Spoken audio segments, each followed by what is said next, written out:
আমি 15-16 বছর ধরে চাকরি করি প্রাইমারি বেসরকারি স্কুলে। আমরা বহুবার এখানে এই জাতীয় প্রেস ক্লাবে আমাদের এই সমস্যাগুলো জাতীয়করণের ব্যাপারে আমরা এসে বসছি, কিন্তু বারবার আমাদের সচিবালয়ের সচিব মহোদয় আমাদের আশ্বাস দিয়েছেন, কিন্তু তারা আমাদের জাতীয়করণ করেন না। আমাদের দাবি হচ্ছে যে আমাদের 26,193টি স্কুল জাতীয়করণ করার পর থেকে আমরা 4,159টি বিদ্যালয় জাতীয়করণ থেকে বাদ পড়ে যায় তৃতীয় ধাপের।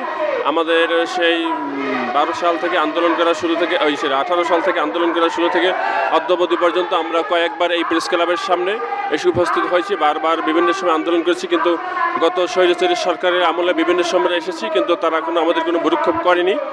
কিন্তু আমরা এই গত জানুয়ারি মাসের 25 থেকে 27 তারিখ পর্যন্ত এই 2 থেকে 3 দিনের পর আন্দোলন করার পরে আমরা একটা লং মার্চ করি। লং মার্চের পরিপ্রেক্ষিতে মাননীয় প্রধান উপদেষ্টার কার্যালয় থেকে আমাদের বিদ্যালয় জাতীয়করণ করার জন্য প্রধান উপদেষ্টার কার্যালয় থেকে একটা চিঠি হয় সচিবালয় বরাবর, কিন্তু সচিব সেই চিঠিটাকে এখন পর্যন্ত কোনো কার্যকরী ব্যবস্থা না নিয়ে কালক্ষেপণ করছে। আমরা সেই সচিবের কালক্ষেপণকে দূর করার জন্য এবং আমাদের বিদ্যালয়কে জাতীয়করণ করার সপক্ষে প্রজ্ঞাপন জারি করার জন্য আমরা এই রাজপথে উপস্থিত হয়ে দাঁড়িয়েছি।